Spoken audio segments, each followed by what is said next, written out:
Meus queridos, que bom revê-los, que bom estar aqui mais uma vez com vocês.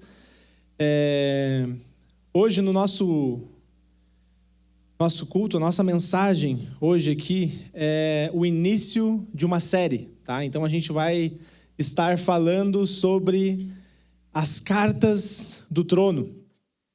As cartas do trono de Deus, tá bem?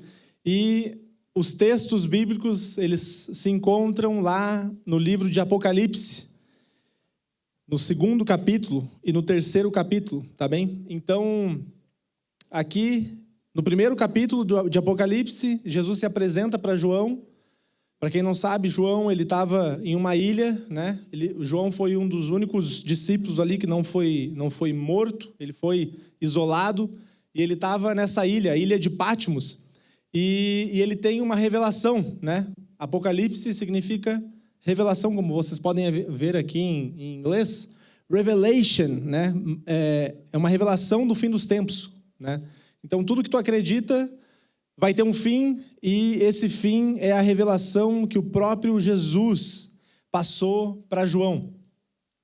Então, ele começa o livro de Apocalipse escrevendo 7 cartas. E essas 7 cartas, todas elas seguem um padrão. Ele inicia falando assim, com um destinatário, ao anjo da igreja. Então, ao anjo da igreja de Éfeso, ao anjo da igreja, né? São 7, eu não vou dar spoiler aqui, você vai ter que ler. Não, estou brincando, vou dar spoiler sim. Então, ele começa assim, ao anjo da igreja. Então, ele fala isso. Ao anjo da igreja, eu sou o Senhor Jesus Cristo. E é lindo porque ele se apresenta... Mais para frente. Recebi uma informação no ponto aqui. Aqui? Foi. Me perdi. Não, estou brincando. Vamos lá. E ele se apresenta fazendo uma referência de quem ele é. Só que o legal aqui é que ele fala, o anjo da igreja, né? Eu sou o Jesus... E ele se apresenta para a igreja de Éfeso, que é a primeira igreja, ele fala assim, eu sou aquele que seguro as 7 estrelas e ando no meio do candelabro. E ele fala algo específico para aquela igreja. E é como se fosse a referência, as estrelas são os anjos, que é os mestres ali daquela igreja, e o candelabro são as 7 igrejas, né? Se você ler no 1º capítulo, ele vai explicar como é que funciona toda essa lógica. E daí ele vai falando para as outras igrejas também, né? Para a igreja de Esmirna, ele diz, você é igreja perseguida, mas não se preocupe, eu sou Jesus Cristo, aquele que venceu a morte e ressuscitou. E ele vai se apresentando para cada problema e situação que a igreja está enfrentando, ele fala, mas eu sou Jesus, que passou por essa e essa situação. Então tem o destinatário, a apresentação de Jesus, que é específica para cada igreja, e ele fala assim, eu conheço as suas obras. Eu conheço as suas obras. Para todas as cartas ele fala isso. E daí, logo em seguida, vem uma exortação ou encorajamento. Ele vai falar, arrependam-se disso e daquilo. Ou, para 2 igrejas que não tinham nada, nenhuma crítica, ele fala, permaneça firme. E daí, depois disso, dessa exortação ou encorajamento, ele vem e dá uma advertência ou uma promessa condicional. Ele fala assim, consequências, se não mudarem, vai vir o juízo sobre vocês. Se vocês não mudarem, vai vir o juízo. Ou o encorajamento, né? Permaneçam firmes. E daí depois vem a promessa vindoura, que diz assim, ao que vencer, darei o fruto da árvore da vida. Ao que vencer, para outra igreja, você estará comigo no reino dos céus. E daí para a igreja perseguida ele vai falar assim, ao que vencer, você foi perseguido, você foi morto em nome do evangelho, mas você não passará pela segunda morte. Ele está falando de coisas futuras, de tempos vindouros.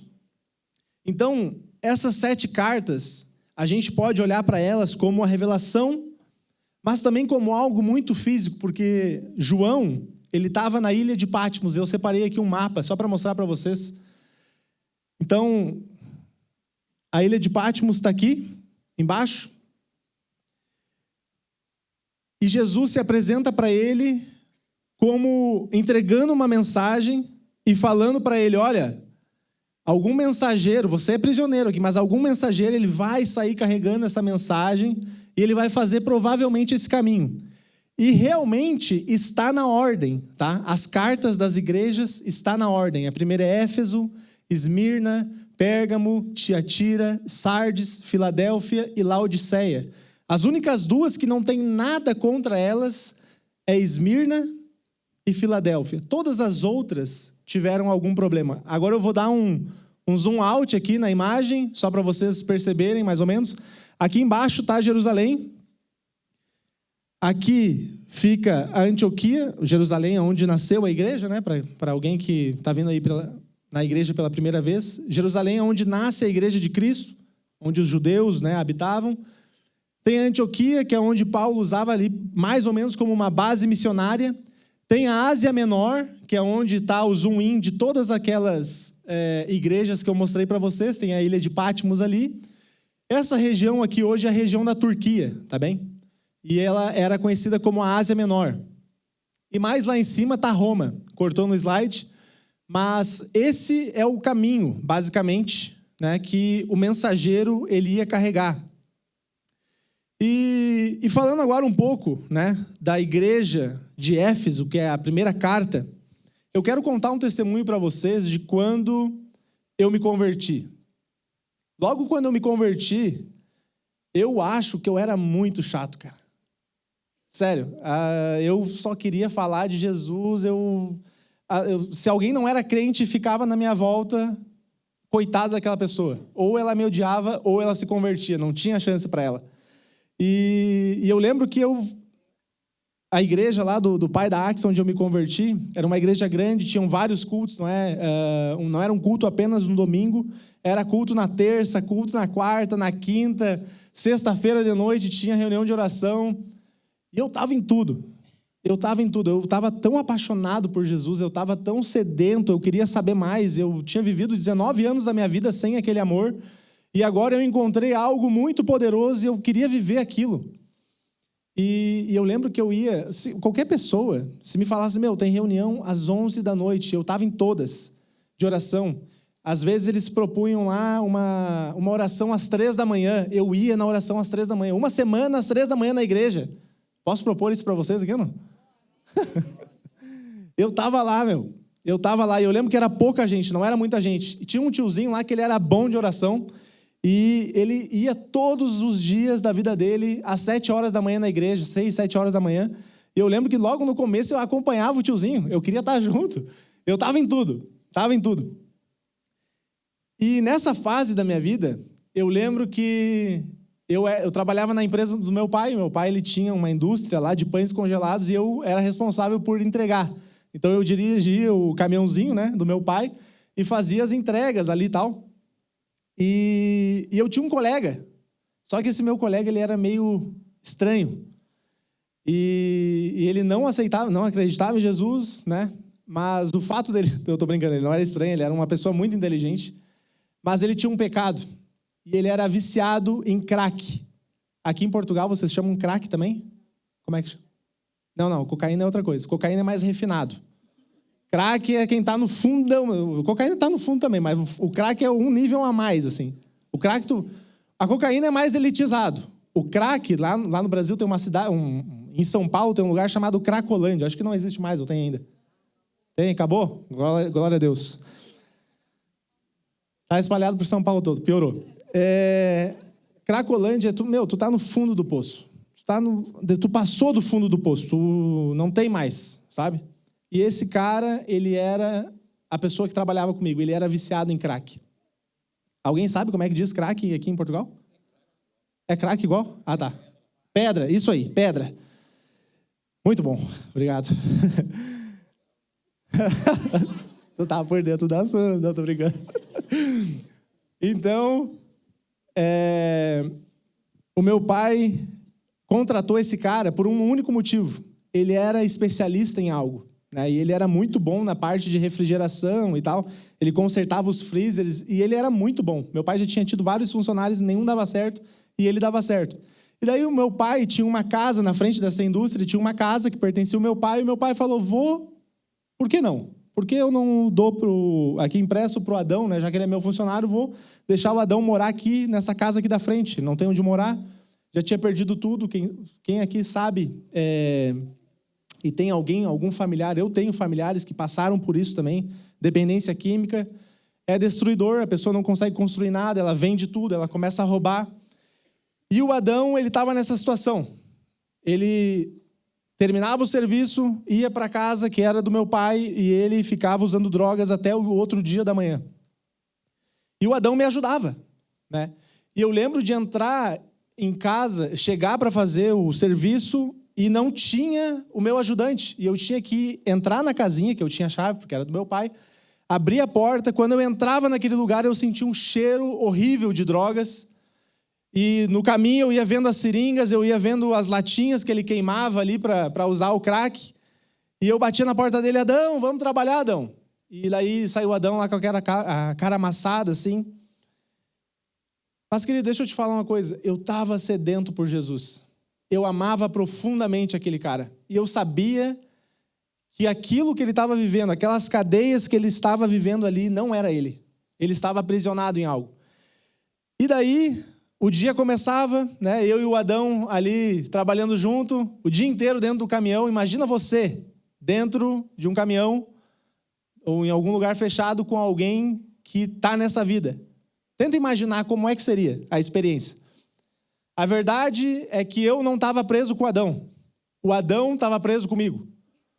É verdade. Eu tenho certeza que o Adão entrava naquele caminhão e falava assim, mais um dia que ele vai tentar me enfiar o evangelho goela abaixo. E, cara, eu tentei, eu preguei incansavelmente. Eu só falava de Jesus. Isso, para quem não sabe, é o primeiro amor. Alguém já viveu isso? O primeiro amor? Nada importa, nada mais importa. Primeiro amor, não interessa se o cara é drogado, se está com um bafo, se está com os dentes tudo podre daquela cocaína, tanto faz. O primeiro amor te faz amar profundamente aquela pessoa. E essa foi a minha vida com Adão ali durante 1 ano, né? E eu preguei o evangelho e eu não vi nenhum resultado. E um dia, depois de alguns anos, né, eu estou lá no sítio do meu pai e o Adão também está lá. E ele vem para mim, o Adão já agora mais gordinho, com um sorriso bonito, cheiroso, perfumado. E ele vem e fala assim, cara, muito obrigado por não ter desistido. Muito obrigado, porque o teu amor me alcançou, cara. Só que, na verdade, a extensão, né, do amor de Jesus através da minha vida alcançou ele. E eu ficava pensando assim, cara, e se eu não tivesse vivendo esse primeiro amor? Se eu não tivesse vivendo isso? Primeira coisa que eu ia falar para meu pai, eu não vou entrar no caminhão com esse cara aí. O mínimo tem que ter, como é que diz, condições salubres. Tem que ter uma condição salubre do trabalho, né? E eu ficava pensando, se eu tivesse deixado o primeiro amor, se eu não tivesse experimentado e vivido o primeiro amor, será que eu teria tido a coragem de pregar o evangelho para o Adão? Será que o Adão um dia ia se casar de novo, ia ter filhos, ia ter uma família linda? Eu tentei achar o Adão no Facebook, não encontrei, porque eu também não uso o Facebook, não sei nem usar direito, mas eu queria ter mostrado uma foto do Adão para vocês, mas não encontrei. Mas o Adão, ele teve a vida transformada. E eu acho isso incrível, porque isso é resultado do primeiro amor. Alguém que pregou o evangelho incansavelmente. E não vi resultados. E Deus me deu a permissão de um dia ter visto, né, a vida do Adão transformada. Então eu senti de falar agora aqui, se você tem alguém na sua família que está no fundo do poço, tem salvação para ele também. Amém? E daí, eu vou ler agora a carta com vocês, que está lá no livro de Apocalipse, capítulo 2, versículo 1. Começa assim: ao anjo da igreja de Éfeso, escreva. Ele está falando para João, né? Jesus falando para João. Eis o que diz aquele que tem as 7 estrelas na mão direita e anda entre os 7 candelabros de ouro.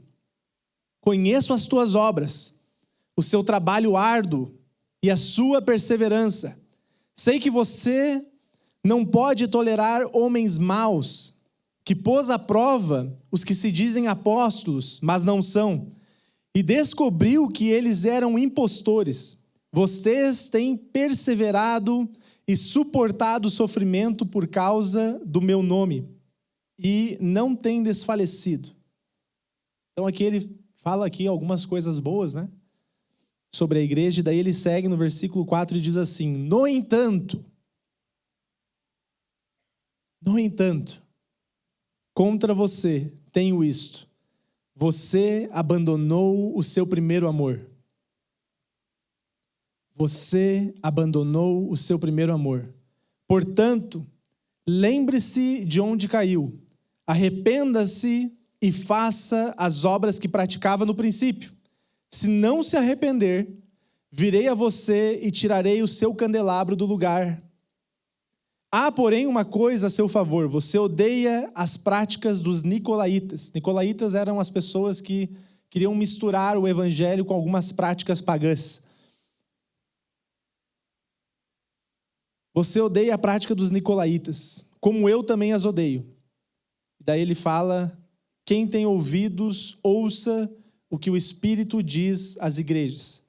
Aquele que vencer, darei o direito de comer da árvore da vida, que está no paraíso de Deus. Então, o primeiro ponto que eu quero trazer para vocês aqui é que a igreja fazia tudo certo. A igreja, ela era operacional. Ela tinha tudo estruturadinho, tudo estava funcionando bonitinho, tudo perfeito, tudo alinhado, voluntário no horário, os times todos prontos, todo mundo sabia o que tinha que fazer. Só que tem um detalhe: é possível fazer tudo certo e mesmo assim estar longe de Jesus. O que eu quero dizer aqui é que a excelência, tudo que a gente cobra de vocês, dos nossos voluntários principalmente, né? A excelência, a gente tem que ser excelente, inclusive no nosso Heart for the House, um dos nossos valores é a excelência. Só que a excelência não substitui a essência. A excelência não substitui a essência. Jesus fala para a igreja aqui de Éfeso: tá tudo top. E ele não está condenando isso, está tudo muito bom. Porém, tem um detalhe só: você abandonou o seu primeiro amor. Conheço as tuas obras, o teu trabalho árduo e a tua perseverança. Sei que não podes tolerar os maus e que puseste à prova os que se dizem apóstolos e não são. Os achastes mentirosos. Tens preservado e sofrido por causa do meu nome, sem desanimar. Quantas coisas boas tu tem aqui. Nossa, está tudo muito bom. Jesus, ele começa com um elogio. Trabalha arduamente. É excelente por causa do evangelho. Tinha um discernimento doutrinário. Paulo, em Atos dos Apóstolos, no capítulo 19, fala ali, o capítulo inteiro, um pouquinho do 20 também, sobre a ida dele a Éfeso. A Bíblia diz que Paulo ficou ali por volta de 3 anos nessa região, só pregando, e ele fala uma frase, quando ele vai sair, ele fala assim: eu sei que quando eu me for, os lobos entrarão no meio de vocês, e eles vão tentar tirar vocês do caminho, falsos mestres, ensinadores. E daí, lá em Apocalipse, Jesus está falando para a igreja: vocês mandaram muito bem nas exortações que Paulo fez para vocês. Vocês conseguem discernir de longe um falso profeta, um falso ensinador. Vocês conseguem trabalhar arduamente, vocês perseveram no sofrimento. Paulo fez um baita trabalho aqui com vocês. Se a igreja de Éfeso tivesse um ranking naquela época, a igreja de Éfeso com certeza estaria no top 5, top 3. Top, tá tudo top, tudo alinhadinho. Tu chega, a igreja é top, tudo funcionando. Eu não estou querendo comparar com Equippers, mas quando você chega aqui, a gente é uma igreja nova ainda. A gente tem 6 meses praticamente. Quando você chega aqui, praticamente tudo funcionando, redondinho. Glória a Deus por isso. Eu não estou falando que a gente abandonou o primeiro amor, tá, galera? Não estou falando isso. Mas eu só estou falando que é fácil de chegar numa igreja e olhar e ver o operacional. Nossa, a banda está redondinha, está muito bom. Todo mundo está fazendo, a mídia está top. Os slides estão passando no time aqui quando a música está passando. Que coisa mais boa. Com certeza ela estaria no top 3 do ranking. Só que existe uma armadilha da religiosidade mecânica. Isso é uma armadilha. É possível fazer tudo certo e ainda assim estar com o coração frio. É possível você vir aqui e fazer tudo no automático. Tudo conforme está by the book. Conforme está escrito que era para você fazer. Pessoal do Connect, tudo.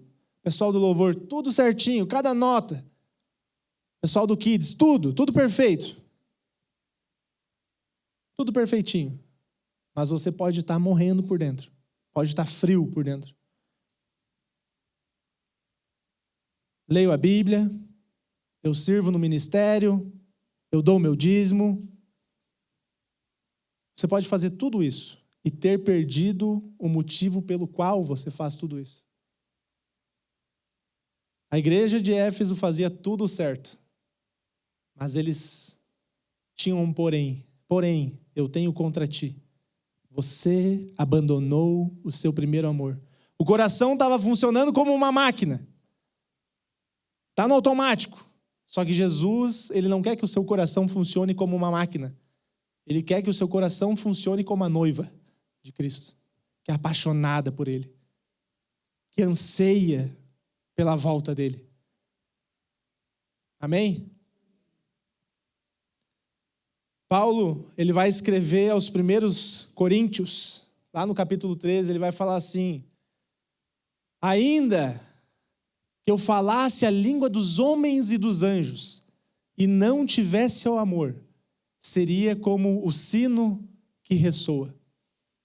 Ainda, e mesmo que eu tivesse o dom de profecia, e conhecesse todos os mistérios, e tivesse todo o conhecimento do mundo, e mesmo que tivesse fé suficiente para mover uma montanha de um lado e para o outro, mas não tivesse amor, eu nada seria.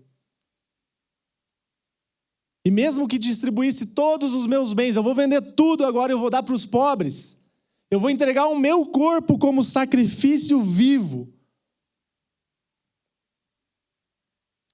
Nada disso me traria benefício algum se eu não tivesse o amor.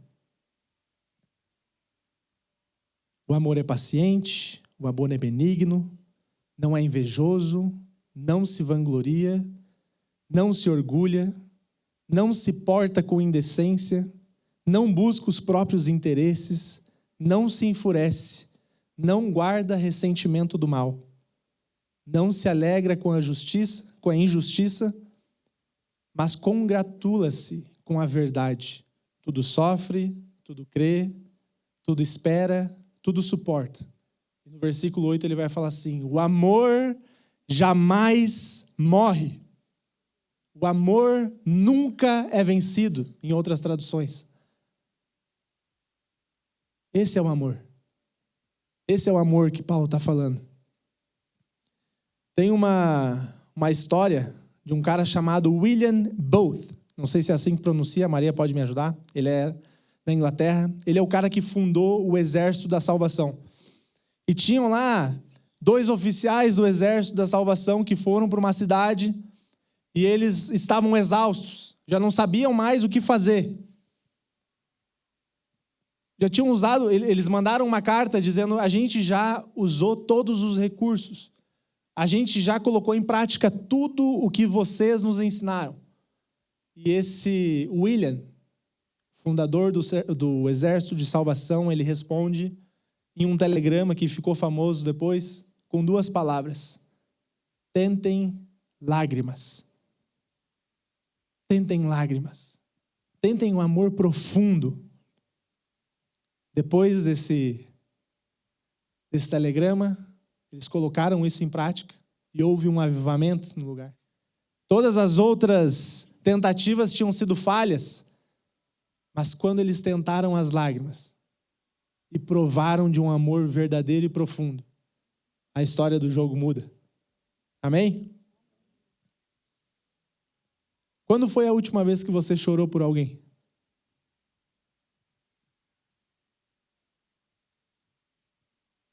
Quando foi a última vez que você jejuou, se compadeceu com a dor de alguém? Eu não vou falar aqui as coisas que eu faço porque não é sobre minha pregação. E eu também não quero me vangloriar, porque aqui no próprio texto que eu li agora, o amor não se vangloria. Mas eu tenho seguido bastante o Luciano Subirá e ele fala bastante sobre o jejum e sobre o ato de falar, não para se aparecer, mas para inspirar as pessoas. Uma vez, eu vou dar 3 exemplos aqui. E o ato do jejum é um ato nobre. Você passa fome por uma causa. Eu lembro que quando o Jean estava procurando o emprego, a gente fez um jejum junto. Não tinha nada a ver comigo. Eu me coloquei na brecha com o Jean. Eu tenho um amigo lá da Equippers Hill, o Tatá. Ele está procurando emprego também. Eu chorei junto com ele. Ele é agora o pastor da Equippers Hill, né? A gente fez um jejum juntos. Não foi ele que me chamou, eu que ofereci. Vamos fazer um jejum junto. 3 dias, só na água. Para te encontrar um emprego. Eu já falei aqui outras vezes para vocês também. Do dia que eu tentei evangelizar um muçulmano, eu descobri em uma call que ele ia sair da nossa empresa. E eu falei para Deus, eu preciso pregar o evangelho para esse cara. Eu fiz um jejum de 7 dias só na água para pregar o evangelho para ele. E Deus, graças a Deus, deu a oportunidade de falar do evangelho para ele. Qual foi a última vez? E por favor, irmãos, não olhem para isso como algo super poderoso. Eu estou falando isso porque eu sei que você consegue fazer também. Eu estou querendo te inspirar a isso. Uma igreja que jejua, uma igreja que volta lá nas práticas do princípio, do primeiro amor. Quando foi a última vez, cara, que escorreu uma lágrima do teu rosto por causa de alguém?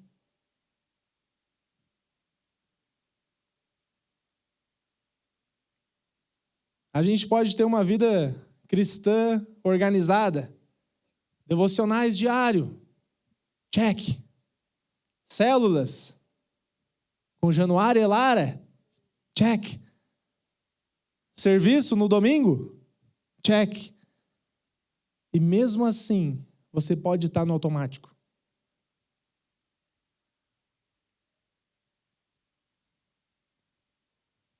A rotina espiritual, quando está no automático,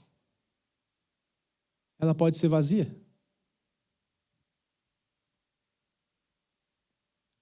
Lá no livro de Mateus,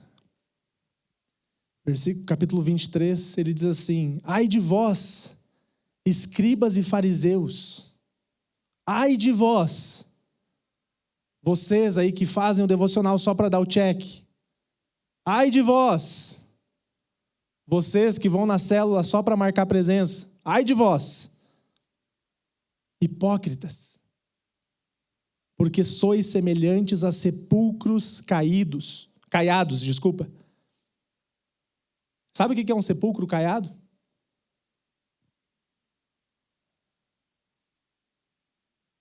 Na cultura judaica, se você ler o Antigo Testamento, você vai ver que um judeu, ao passar por algo impuro e talvez encostar, ele se tornava impuro também até o pôr do sol do próximo dia. Então eles pegavam cal, que chama? Uma tinta branca, e pintavam os sepulcros, para que eles vissem de longe e pudessem, né, cruzar o caminho e não pisar em cima daquilo ali, porque senão eles se tornariam impuros. E Jesus está falando, vocês são semelhantes a sepulcros caiados, que por fora parecem formosos, mas por dentro estão cheios de ossos e de toda imundícia. É dura essa palavra, irmãos. Eu estou falando isso com amor. E para mim também, estou falando para mim também, tá? Me colocando aqui junto com vocês. É dura essa palavra, irmãos. Porque, na verdade, a gente não faz isso aqui para... Por que tu tá fazendo? Por que tu tá vindo aqui? Por que tu acordou domingo de manhã, cara? Por que tu não ficou dormindo? Por que tu veio aqui? Cara, o primeiro amor tá te chamando. Se é para sair da tua cama e chegar aqui, o pessoal do louvor chega aqui às 7 da manhã. Se é para sair da tua cama, para não viver um negócio verdadeiro, nem perde o teu tempo. Não vale a pena. Ponto 2. A gravidade de abandonar o primeiro amor. Tenho, porém, contra ti que abandonaste o teu primeiro amor. Repara que Jesus ele usa a palavra abandonaste. E ele não está falando você perdeu o primeiro amor. Você abandonou o seu primeiro amor. Não é como quem perde uma chave, perdi minha chave. Não é assim. É como quem faz uma escolha. É uma decisão gradual. É algo que vai acontecendo aos poucos. É como no casamento. Ninguém chega... Primeiro, você teve um motivo que você se casou. Você amava profundamente aquela pessoa e agora você quer viver todos os seus dias, até o último dia da sua vida com aquela pessoa. Você tomou essa decisão. Só que daqui 10, 15 anos, você talvez já não ama mais essa pessoa. E você se separa dessa pessoa. Você acha que depois de 15 anos, a decisão de se separar foi tomada naquele dia? Não. Foi gradual. Deixei de fazer o que ela gostava. Deixei de conquistar. Deixei de amar. Fui deixando de respeitar. Você foi ultrapassando várias barreiras para que daí sim, um dia, você tomasse a decisão de abandonar o seu casamento. Tenho contra ti que abandonaste o teu primeiro amor. O primeiro amor ele não desaparece de um dia para o outro. Ele é ocorrido aos poucos. Quando a oração com Deus deixa de ser uma conversa. Já não é mais uma conversa agora. Agora é do meu checklist. Quando o meu devocional deixa de ser um encontro. Cara, por que tu faz o teu devocional? Para ficar mais inteligente? Para quê? Devocional é encontro. É tu sentar na mesa e falar assim, Deus, senta aí. Trabalha aí, começa a limpar. Começa a extrair de mim aquilo que é ruim, começa a inundar com aquilo que é bom. Devocional é isso. Quando o louvor talvez se torna performance e não é mais a adoração, o evangelismo se tornou um programa. Eu não falo mais pro Adão por paixão. Agora eu coloco na minha agenda. Eu tenho que ir lá falar pro Adão. Eu tenho que ir. Must. Cara, isso aí é muito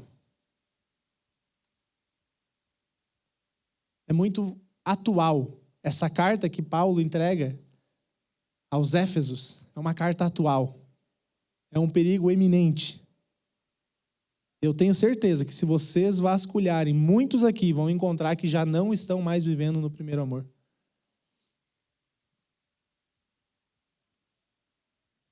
E uma das grandes questões que eu acho também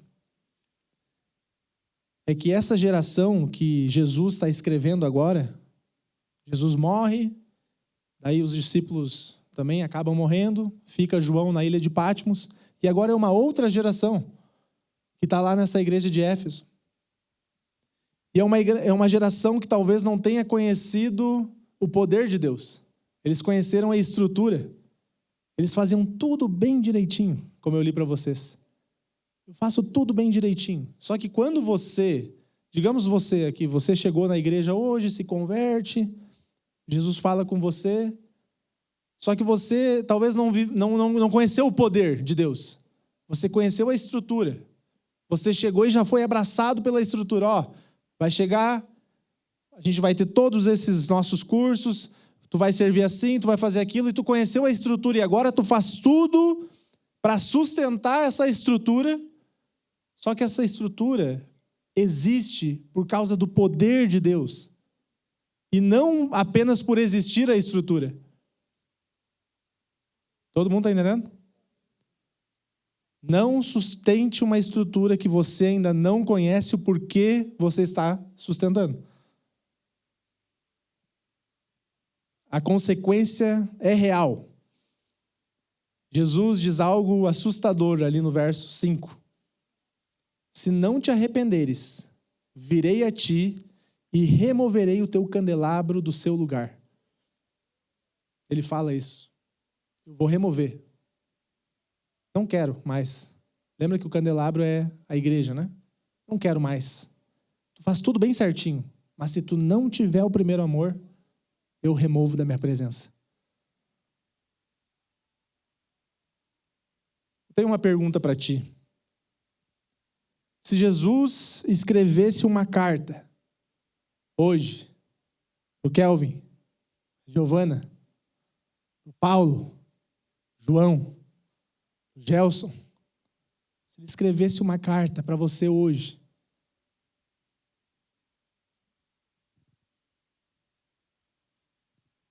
o que estaria escrito nessa carta? Se ele fosse seguir esse mesmo modelo,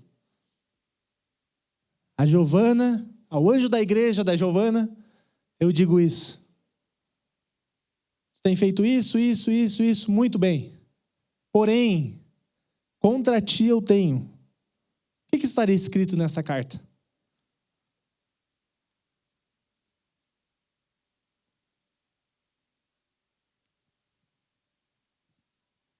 O que estaria escrito nessa carta?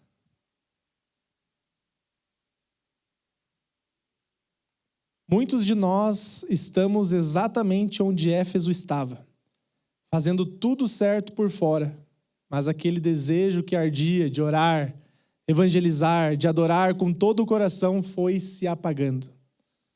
E o mais perigoso é que nem notamos.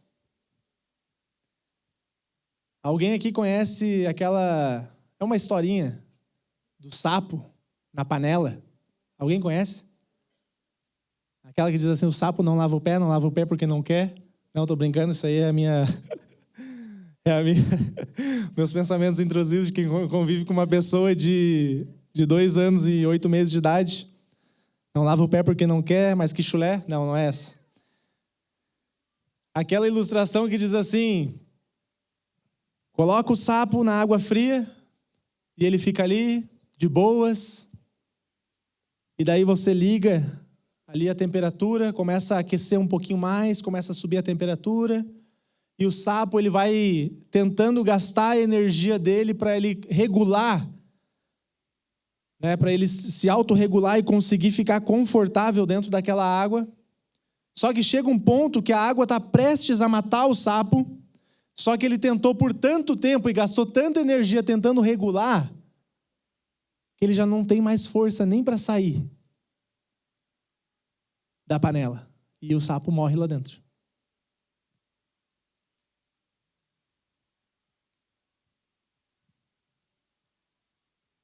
Sabe quando você começou a se regular no ambiente? Você começou a... tudo bem. Só uma oração às 3 da manhã, eu não vou mais. É só uma... Hoje, vou pular esse devocional, vou pular esse encontro com Jesus aqui hoje. Quantos de vocês aqui faz mais, não precisa levantar a mão, faz mais de uma semana, 1 mês, que não pega a Bíblia para ter um encontro com Jesus?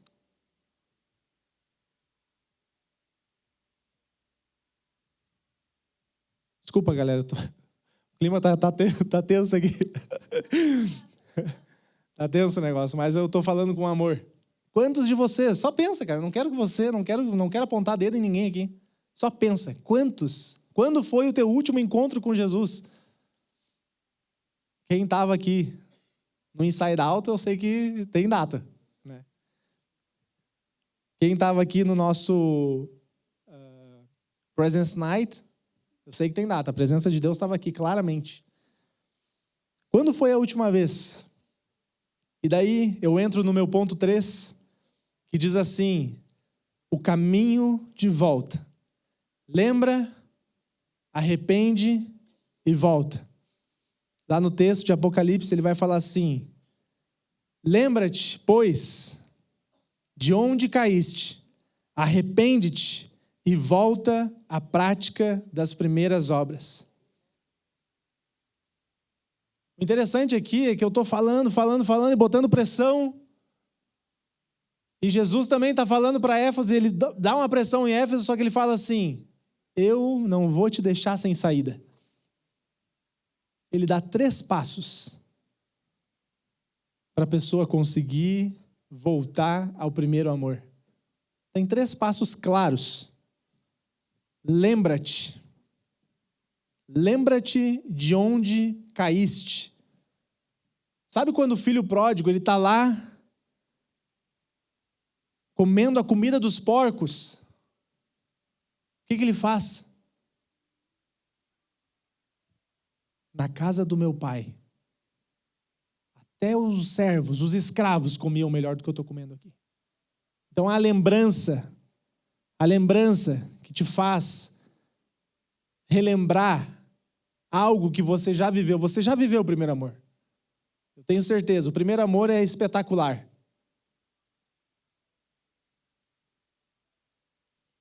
Quando foi a tua... Eu quero que você faça esse exercício. Vai tentando lembrar do teu primeiro amor. Tua primeira oração sincera. Não sabia nem orar. Não tinha nem palavra bonita. Estava lá no fundo do poço e falou assim: ó Jesus, se tu existe mesmo, então me tira daqui.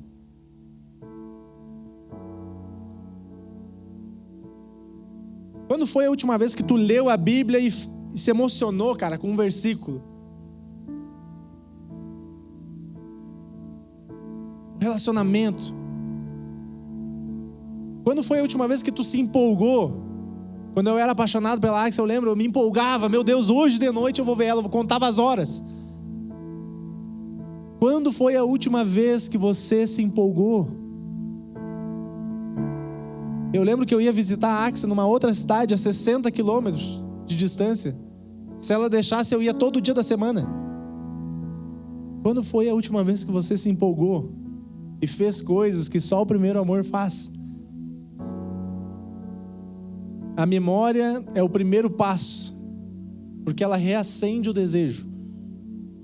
Não se pode voltar a um lugar que se esqueceu. Ele fala: volte nesse lugar, se lembre, se arrependa. Uma das minhas primeiras pregações aqui na Equippers foi sobre o arrependimento. Cadê o Eric? Ali, levanta aí, Eric. Vamos ver, isso aqui não foi ensaiado, tá, gente? Vem aqui na frente, por favor. O Eric tá de aniversário hoje, galera. Mas não é isso. Parabéns, Deus te abençoe. Fiquem descansar aí, Eric. Grupamento, atenção, grupamento, descansar. Grupamento, sentido. Grupamento, descansar. Grupamento, sentido. Meia volta, volver.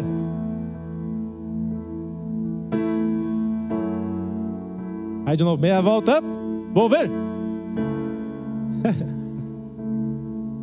Lembra quando eu falei do arrependimento? Arrependimento não é só uma mudança de mentalidade, é uma mudança de direção. O cara que comandava a tropa do exército romano, quando ele gritava metanoia, é a mesma palavra, arrependa-se. A tropa fazia exatamente isso, mudava a direção.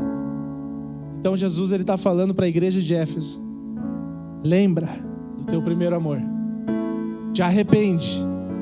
Se tu está indo para lá, agora tu vai para lá. E volta à prática das primeiras obras. Essa mesma pregação eu falei sobre João Batista falar: arrependam-se, raça de víboras. E não parem aí. Produzam um fruto que é digno de arrependimento. Volta à prática das primeiras obras. É isso que Jesus está falando. Volta a orar com fome, não por obrigação. Volta a evangelizar com paixão, assim como tu evangelizava lá para o Adão. Não é programa, não está na minha agenda. Volta a servir com alegria e não por culpa. Mais um domingo. Puxa vida, eu tenho que estar lá às 7 da manhã. Não precisa nem vir. A gente serve com alegria, queridos.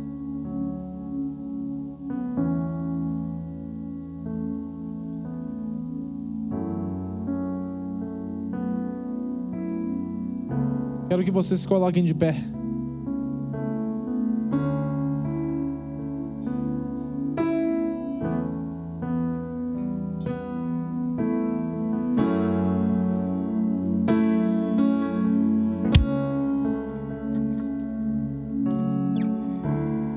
Em Apocalipse, ele vai dizer assim: ao que vencer, dar-lhe-ei a comer da árvore da vida, que está no paraíso de Deus. A árvore da vida, ela aparece em 2 momentos, lá no Gênesis e no Apocalipse. É um símbolo de comunhão plena com Deus. A árvore da vida. Tem uma frase na Bíblia que vai falar que conhecer a eternidade, não é entrei agora num outro mundo físico. A eternidade é conhecer a Deus. Então é uma nova comunhão com Deus, uma comunhão plena. Para quem volta ao primeiro amor, a promessa não é só para a eternidade. A promessa é para agora. É vida abundante agora.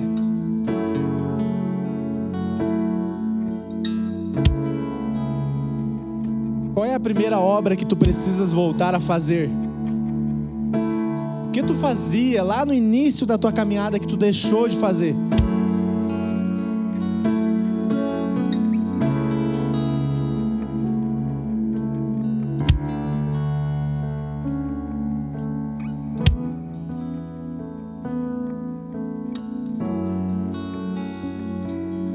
Para refletir mesmo.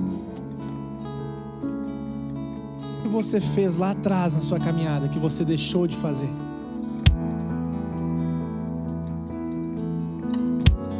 Deus,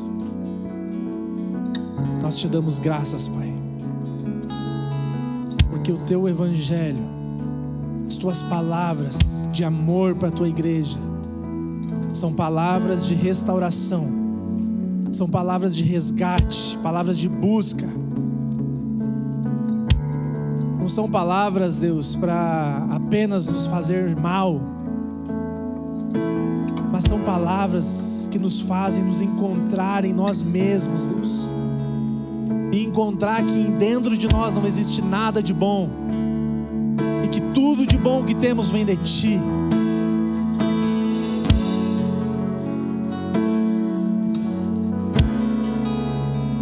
Se o Espírito Santo te mostrou que o amor esfriou, hoje é dia de voltar.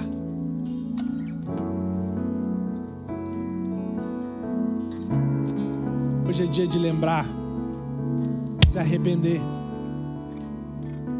e voltar às primeiras obras.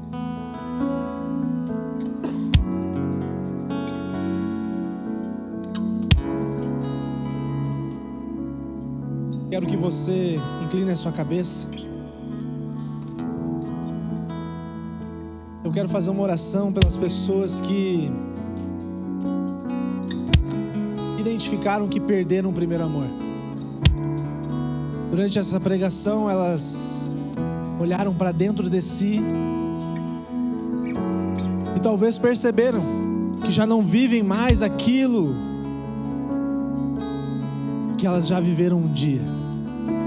Que elas estão tentando sustentar uma estrutura. Eu quero orar por você. Deus,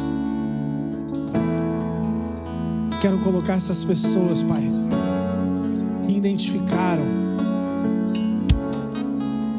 que o primeiro amor já não está mais no coração delas, Pai. Eu te peço, Jesus, reaviva essa chama, Pai.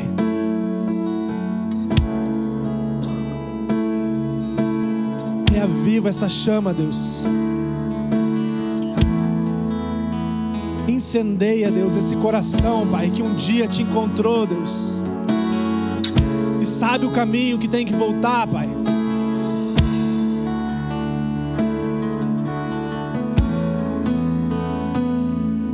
Deus, queremos ter encontros reais contigo, Pai. Não queremos sustentar essa estrutura, Pai, sem conhecer o teu poder. Agora, continue com seus olhos fechados. Eu quero orar pelas pessoas que querem entregar a sua vida a Cristo e talvez, a partir de hoje, conhecer o que é o primeiro amor. Então eu vou contar até 3. Se você quer viver isso, quer viver um amor extraordinário, abundante, rico, queria que você levantasse a sua mão. 1, Jesus está aqui. 2, Ele te ama profundamente. 3, Ele quer se revelar no primeiro amor a você. Pode levantar sua mão. Pode levantar sua mão. Quero que a igreja faça essa oração. Senhor Jesus, muito obrigado, porque o Senhor se entregou o seu corpo para ser moído em favor de mim, restaurou o elo de ligação entre mim e Deus. Obrigado, Pai, porque o Senhor tem o poder de perdoar os meus pecados, jogar tudo no mar do esquecimento e me dar uma vida em abundância, em nome de Jesus Cristo.